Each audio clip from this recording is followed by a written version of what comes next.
This is absolutely how we get to power. And saying that, oh, you're throwing away your vote, that is the propaganda of the oligarchy and the empire. This is how they shut down their opposition, and they're pulling out all the stops right now to shut down their opposition. So whatever they say, do the opposite of.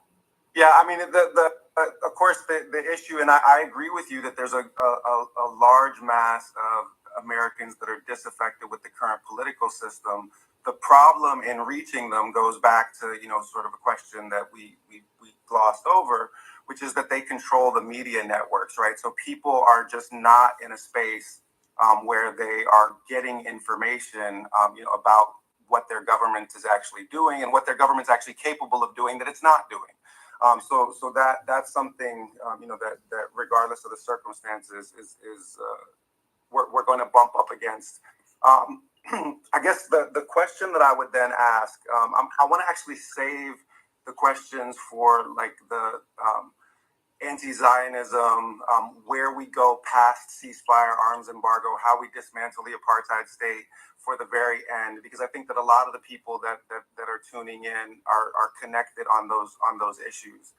I want you to tell me, in all seriousness, how is the Green Party going to make a difference in the lives of African Americans that are affected by a brutal carceral state, which of course I see embodied in Kamala Harris, right? That's not, I'm not, blind.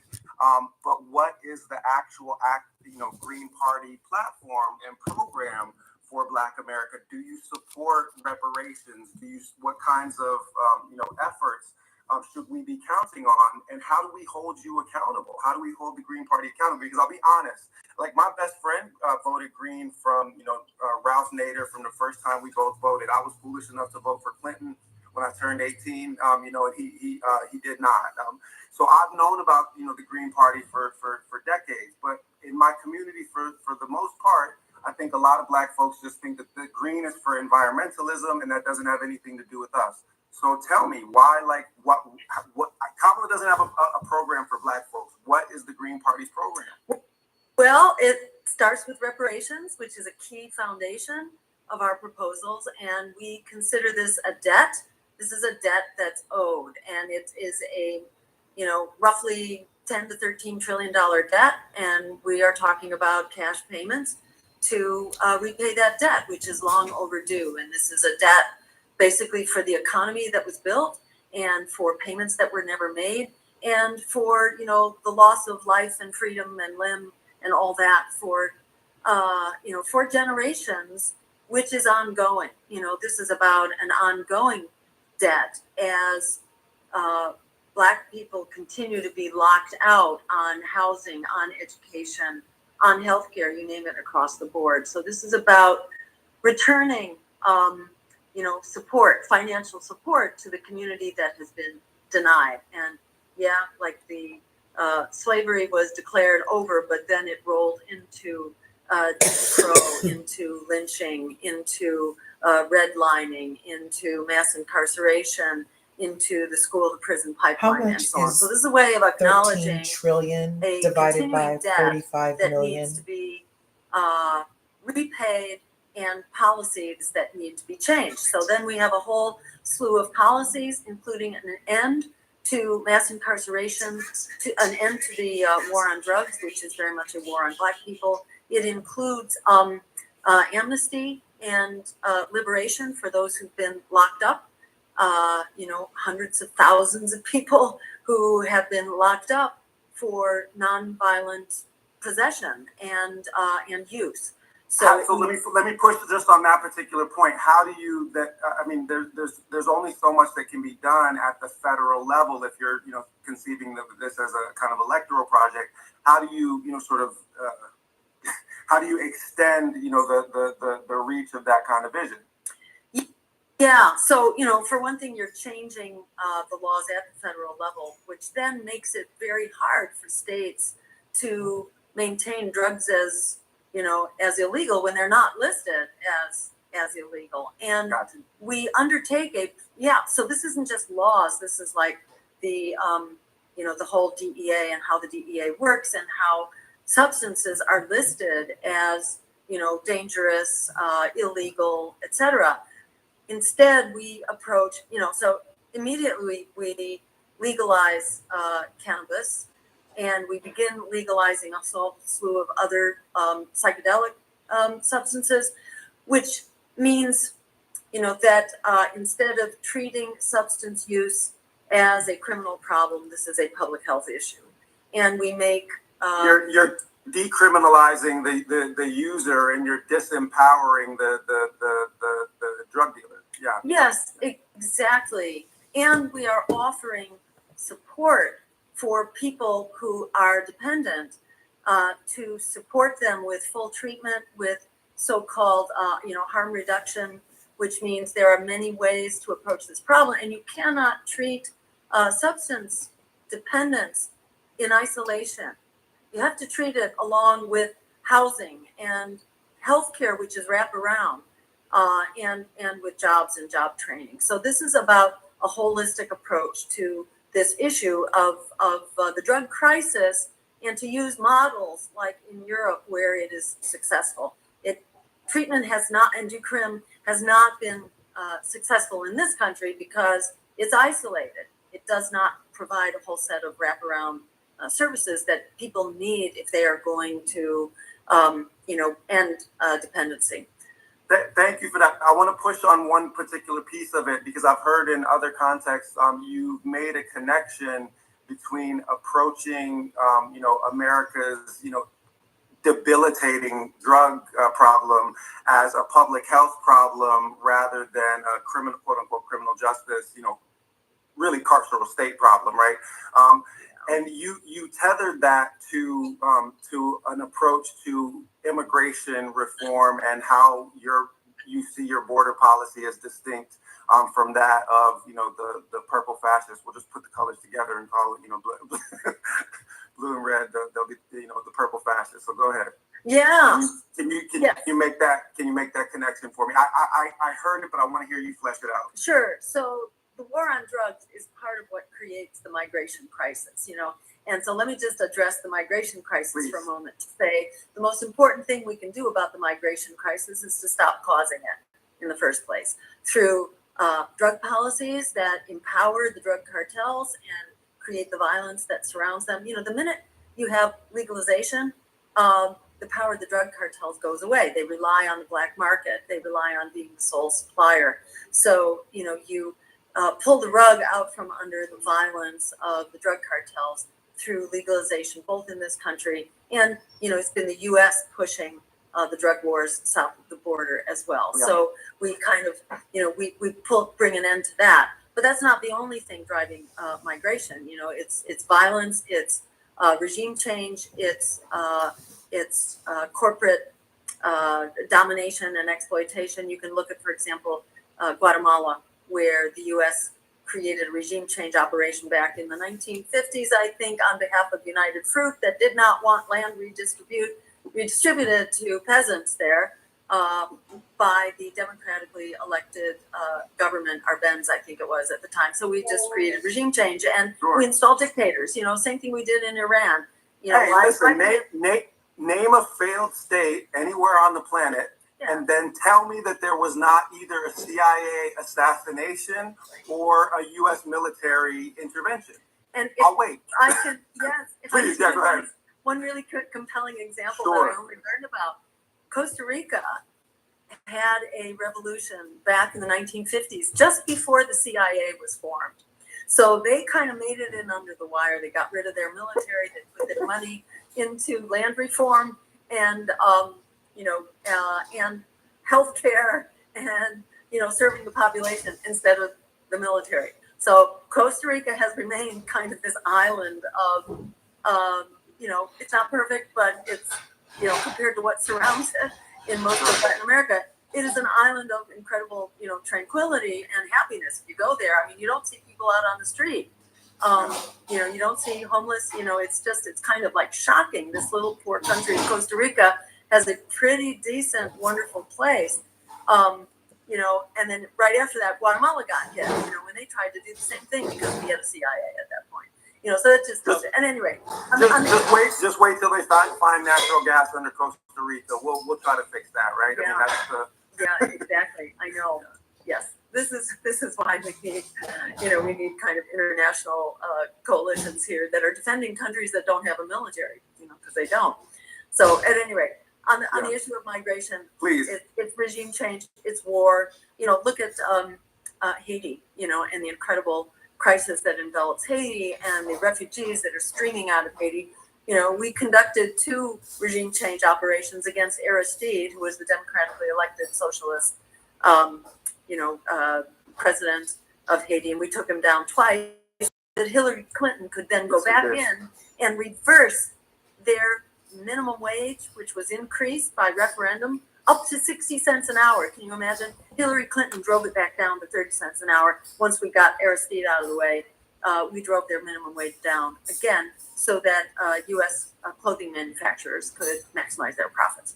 Listen, don't even get me started on Hillary, and Obama. I mean, there's an actual African slave trade now in Libya because of the assassination of Gaddafi, right? Like that all we do is destabilize wherever we can. The Clintons. I am not with her. Let's just make the shirt. And Kamala, for me, is really, to be perfectly honest, call her Kamala Clinton, call her Hillary Brown, call her whatever you want. She is just Hillary 2.0. Exactly. As far as I'm concerned. Yes. Yes. So can I then ask? So is there anything else you want to kind of flesh out that I didn't give you room for in immigration policy? Yeah. Let me before I ask next. Complete that to say that stabilizing the climate and assisting, countries of the global south in adapting to climate and getting our own climate emissions under control is absolutely critical, because we're not doing that. And the Inflation Reduction, what is it called? The Inflation Reduction Act is not a climate bill. It's a fossil fuels first bill. It actually mandates the sell-off of 60 million acres offshore every year, as well as 2 million acres onshore, before there can be any major renewable projects built. So it's a hoax. We need to get our climate emissions under control, and for the rest of the world as well.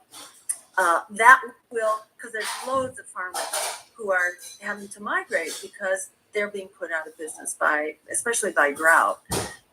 So we can massively decompress the migration problem. And some of this has a very short timeline. Some of it's going to take a while, but the drug wars are a very active, driver of the migration crisis, and we can fix that practically overnight. I mean, it's a demand side question in large part. To be perfectly honest, as a historian of imperialism, the way that you see extractive destabilization function in Central America now, or in the Congo right now, is actually functionally no different than the way that the slave trade functioned in the 16th century, 17th century. You literally destabilize the shepherds in the society, and that sets loose the wolves. And then that allows you to extract whatever it is that you want from that region at low cost, because you have no actual political leadership that's present. And that means that you get coltan and cobalt and copper cheap now out of the Congo, and it meant that you got my ancestors cheap out of the Congo, 300 years ago. Yes. So it's the same game. It has not changed. And I will say,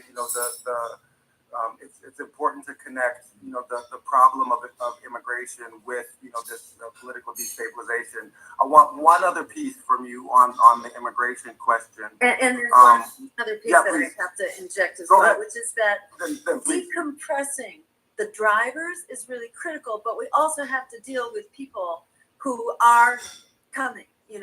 They're coming and their problems persist, regardless. And so people have to be respected. These are mainly people who are seeking asylum from policies that we have inflicted on them and violence that we have created in their lives. So we need to respect their rights to asylum, treat them with dignity, and instead of investing billions upon billions in a wall that does no good, that basically kills people, kills wildlife, destabilizes the environment, The wall is a disaster, and it also does not keep drugs out because drugs are coming in through portals of entry, mainly through Americans. Americans are bringing in drugs. It's not immigrants that bring in drugs. And immigrants also do not bring violence. They actually make the country safer because they bring a lot of law-abiding, community-oriented, hardworking people here. And we know that their crime rate is actually way lower than that of, plain old USA. How shocking that people that come from other countries are less violent than Americans. Amazing. It is. And the last piece I want to say is that instead of putting the money into the wall, we put the money into basically civil infrastructure so that we have the migration attorneys and we are doing background checks as people come and getting them papers right away. Because when migrants can work, they much more than pay their own way. So this is not a burden to any community. This is actually huge economic development. This is a resource as people who are ready to go to work and are good, upstanding citizens as they come over the border, they get their papers, they get their background checks, and voila, this problem is entirely self-created, by the U.S. migration, institutions.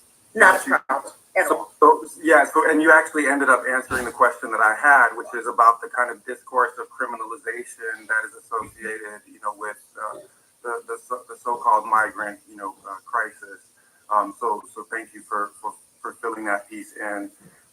So then, I just to kind of reset us, there are two pieces as I see it, as somebody that's, been at the UCSB encampment, that I organized a Palestinian liberation concert on UCSB campus on October 21st. And the Zionists immediately came for my job. I'm a tenure professor and I managed to survive that run. Who knows if I'll survive this one? But what I've observed in sort of being connected to activist spaces, movement spaces, is that there's a sort of dual response to the perversity of this genocide. The first part about it is the apartheid state, the occupation, the genocide, the fact that we are essentially being asked to fund contemporary Nazis, right? And to host them at our Congress. But the other part of it is how much this costs in terms of opportunity costs, right? The idea that writing these massive checks to, Raytheon and to Boeing and laundering them through Israel is money that we could be using for social programming and a social platform here. So tell me what that social platform looks like in your vision, and then how we execute it. Okay, great. And let me just put some numbers on it because it's half of our congressional budget. It's half of our congressional budget. It's $1 trillion a year, effectively, and even that doesn't include like the militarization, here at home, which is another part of, a militarized foreign policy bleeds over into militarization here at home too. But it's about $1 trillion a year, which is half of the discretionary congressional budget. So this is dollars that we should be putting into true security here at home. So we call for an economic bill of rights, and that means a right to health care for everyone as a human right, head to toe, cradle to grave, under a Medicare for all system, which is way more efficient. It cuts out all the bureaucracy and the red tape, which currently consumes one out of every three. How do you beat back the insurance companies if that's your move? If I could ask. So yeah, and that question applies to all of our agenda that's not subject to just executive authority. Right. And there's a fair amount we can do under executive authority, but I don't think we can do healthcare under executive authority. Right. Possibly by declaring an emergency, but I don't know. That would be dicey. On the other hand, this is something that the American people support, especially if they hear about it. They really support it. So two things we're going to bring back to basically re-engage the wheels of democracy. One is town hall meetings. Force elected officials to actually meet with their constituents. They don't do that anymore. They used to do that. They used to have to face the music and face their voters. Now they just talk to their donors. So we can use the bully pulpit of the White House to actually shame elected officials into attending their town hall meetings. And perhaps we have a whole system for assisting communities in undertaking recall elections when their elected officials do not engage their community. So that's one part of it. Another part of it is congressional hearings. This is something that we used to do in a way that was meaningful, like the hearings of the Church Commission and so on. That doesn't happen anymore. It's the hearings are mostly political posturing. So through congressional hearings, you educate the public, you educate the press, and you can actually build support for specific objectives. And in our view, the president is not simply a commander-in-chief. The president has to be an organizer-in-chief, so that we're putting specific goals on the table. And the first one would be Medicare for all, because there's so much support for it, there's so much need for it, and it saves us $500 billion a year. This is another way that we help pay for the other things that we need, like improving the quality of our schools and making higher education free and all that. So there's a lot that we can do simply by engaging the wheels of democracy and then forcing elected officials to respond to their constituents. There has never been, an occupant of the White House with that kind of strategy. Right. Barack Obama had a big grassroots movement that helped him break barriers, but as soon as he was elected, he put them on the shelf and he said, "Okay, you guys go home now." So let me, sorry, you raised this, so I have to vent just briefly. He had them broken. He had the Democratic Party machinery exactly where he wanted them, and then he handed them the keys. He was able to get himself elected without any of their, with just a small portion of their kind of traditional institutional structures, and he handed everything back. And became a brown-skinned imperialist. He fooled me. I'm not gonna lie. In 2008, I got fooled. Not in 2012. And don't even get me started on how Kamala is nowhere near the candidate that Obama was. But continue. Mm-hmm. Great. Sorry. Yes. No, I agree. This is like a very, very sore spot for me. So yeah. I think for a lot of people, and we need to be mindful of that right now, because that is exactly what is happening right now. There is such a PR spin being put on Kamala Walls right now, on both of them. And, she is not doing interviews. She is not doing press conferences. The wagons are being circled around her. She's just a blank slate.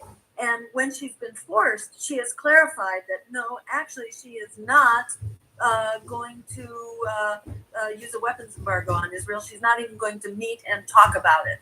That was like,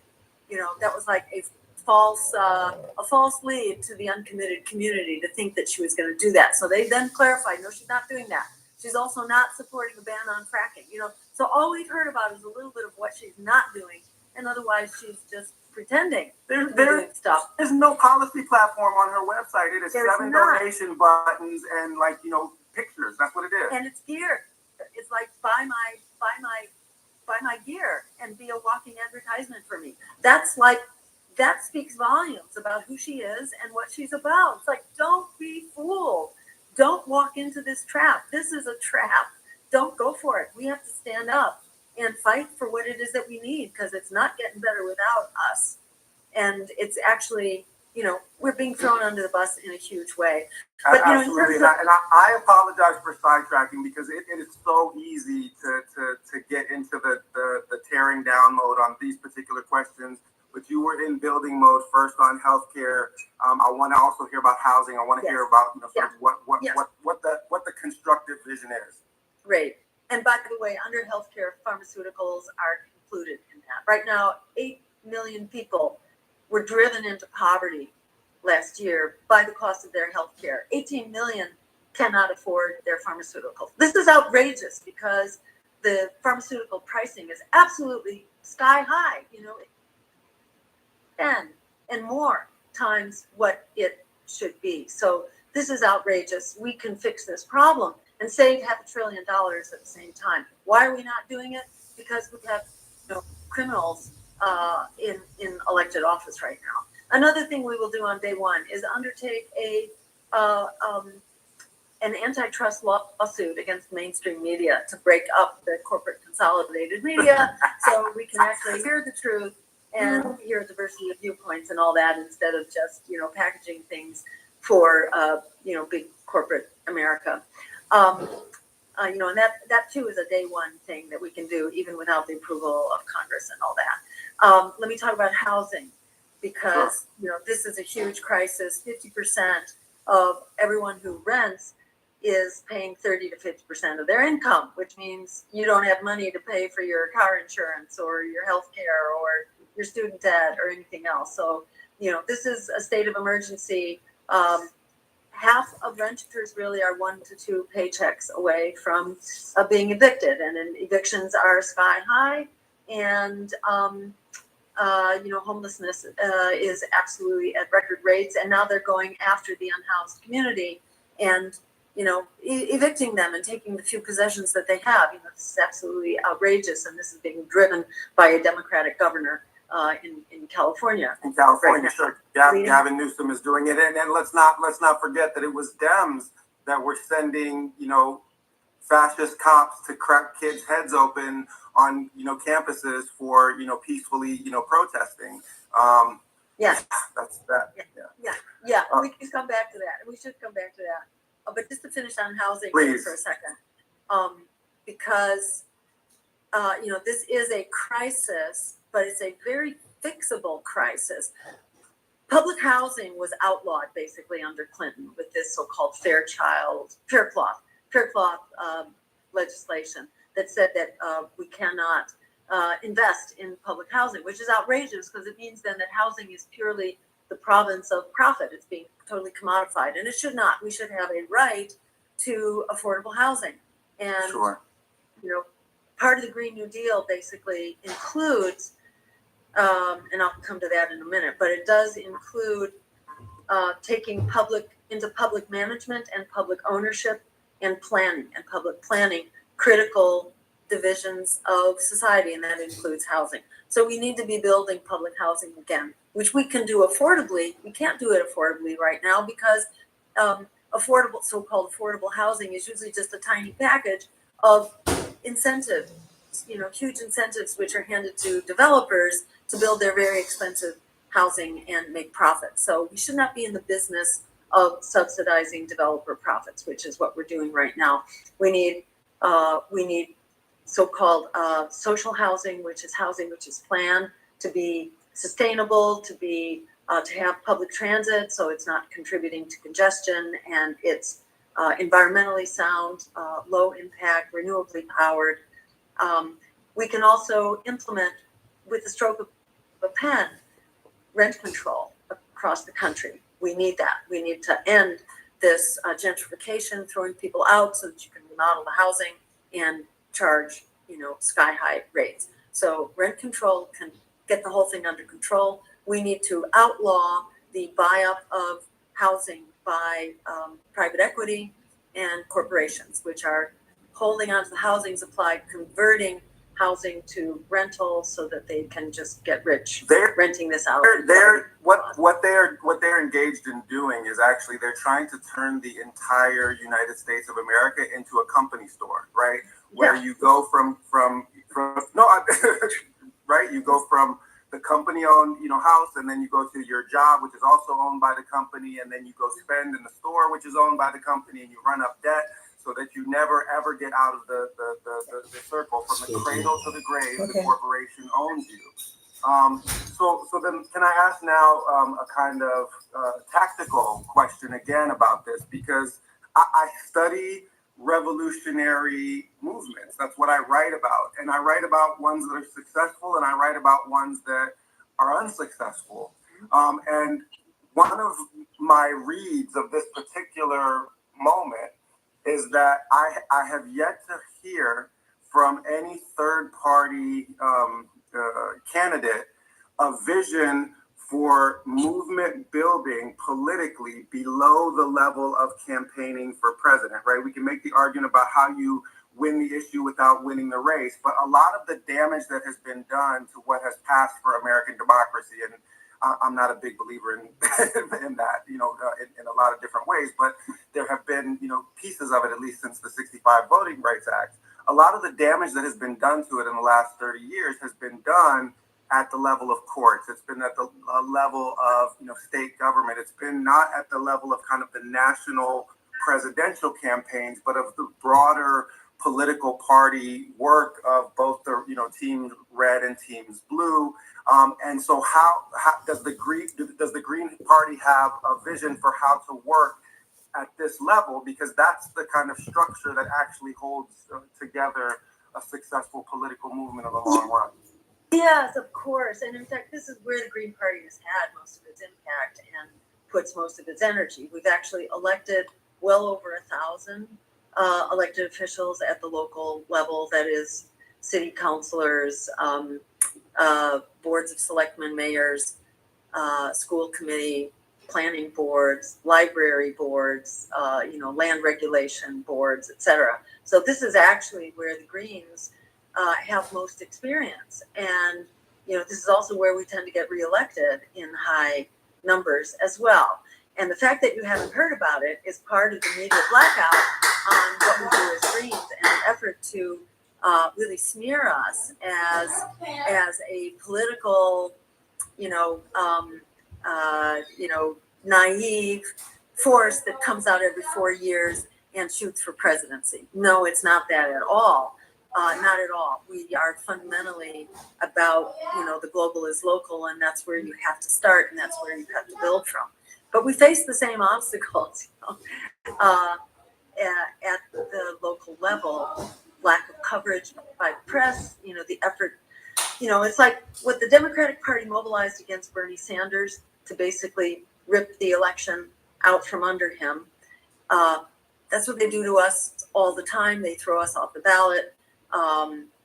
They infiltrate us. Recently, the DNC, the Democratic National Committee, was caught red-handed advertising for people to manage infiltrators and spies in order to undermine our ballot access drives and our other campaigns. It's just like shocking. They've also tied up our public funding. We should have hundreds of thousands of dollars. That's not shocking. That's how foxes move, right? That's what we were, taught. It's flying back. I mean, I do want to set the record straight. I told you my best friend has voted Green. I didn't tell you that his mother was a Green Party candidate and she was on city council in Minneapolis. So I know that was my hanging curveball for you to hit out of the park. So that was me, teeing one up for you, because I do know that the Green Party has done much of its work at the grassroots. So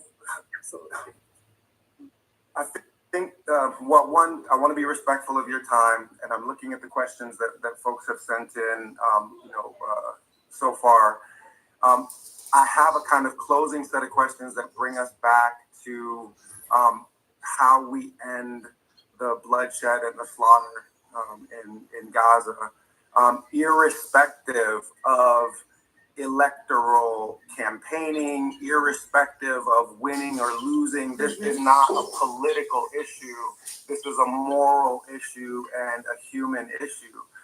So speaking not as Dr. Jill Stein, presidential candidate for the Green Party, but as Dr. Jill Stein, human being, presumably with a functioning heart.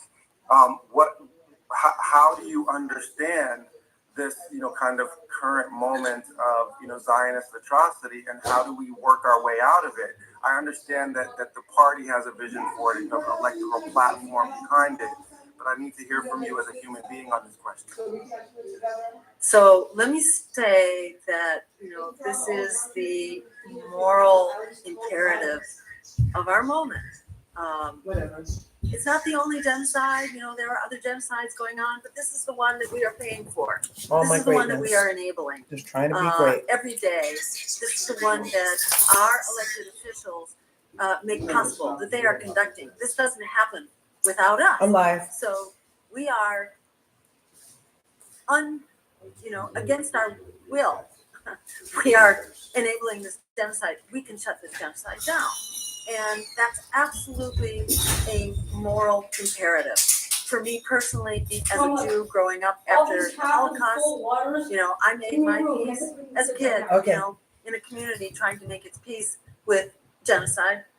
And for us, making peace with that was about resolving that it will never happen again, and that we must hold accountable not only those who conduct genocide, but those who are bystanders to genocide. And I grew up just thinking that. You don't be a bystander to genocide.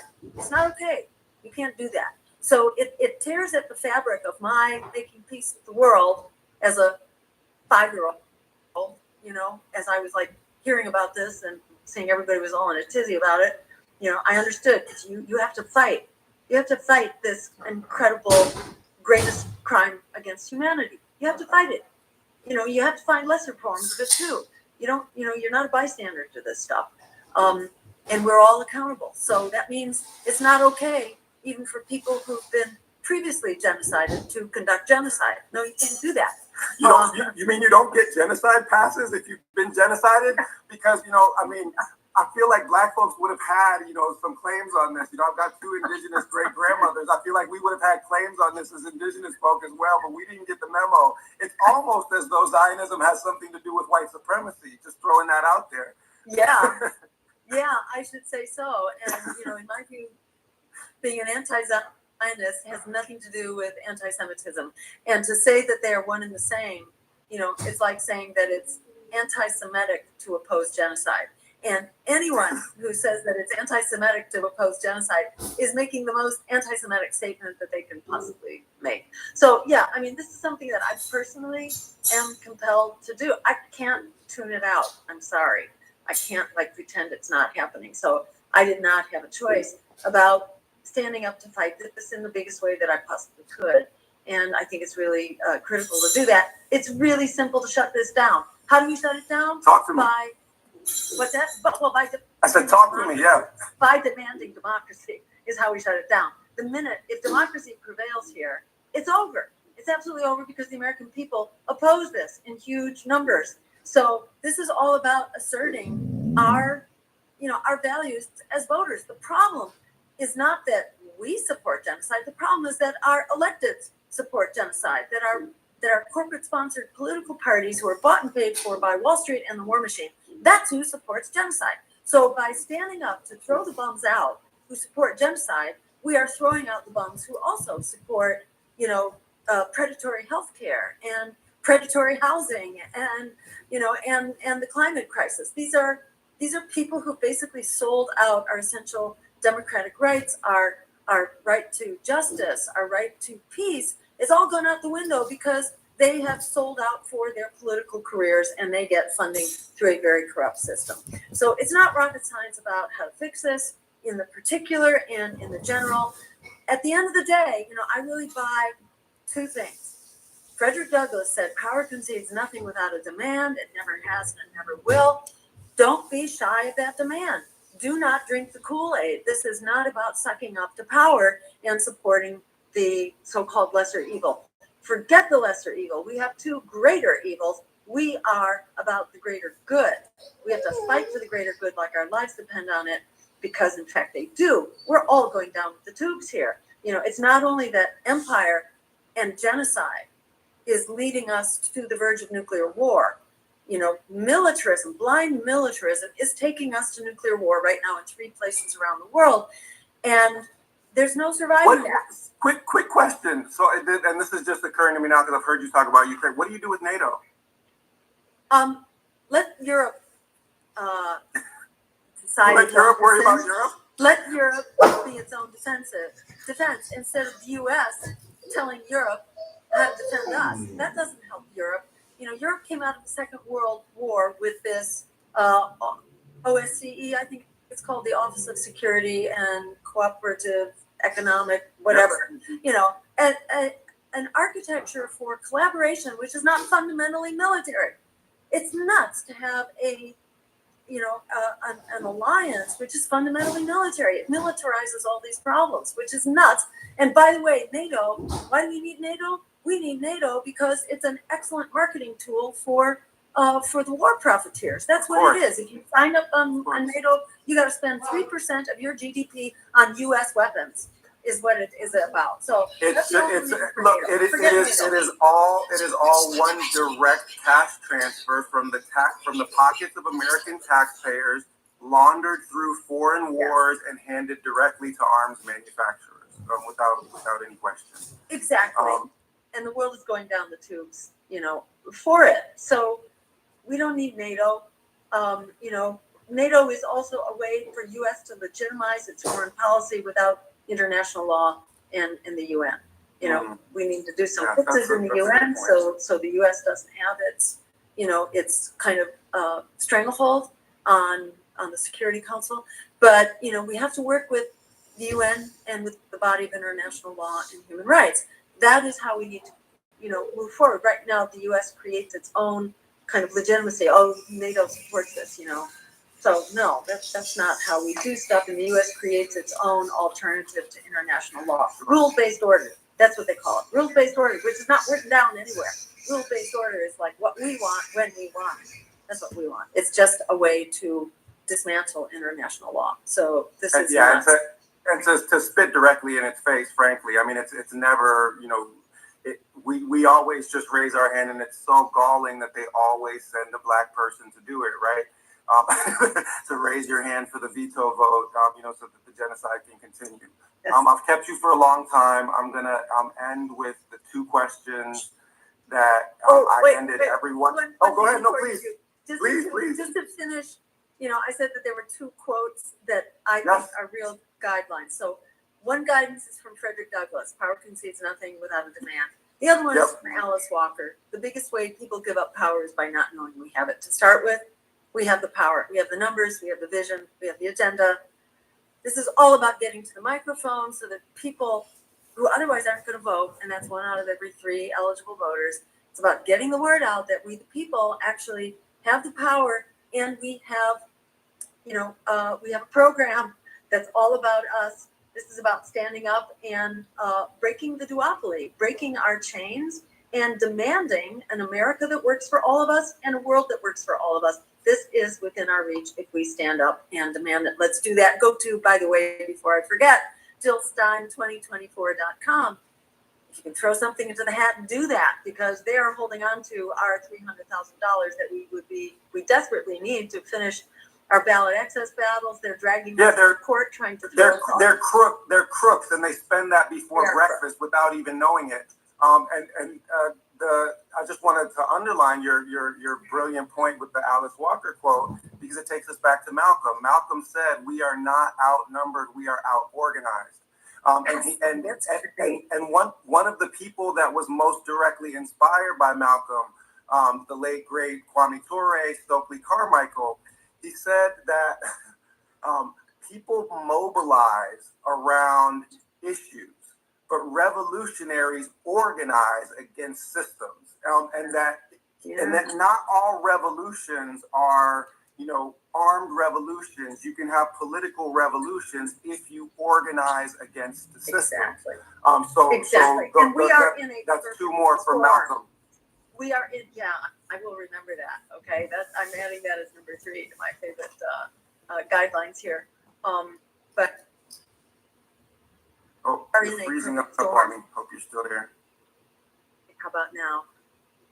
Is that working now? Are you seeing me? Yeah, better now. Yeah, I lost you for a moment. All right. Okay, great.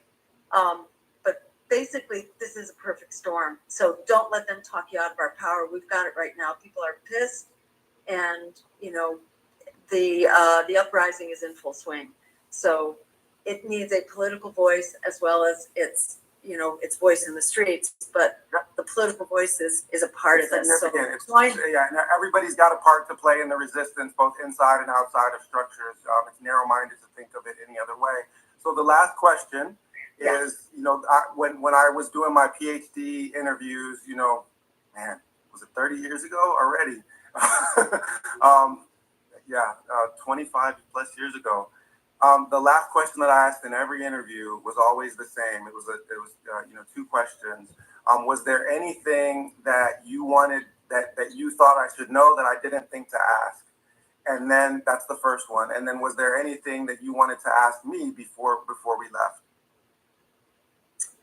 Oh God, a gazillion things.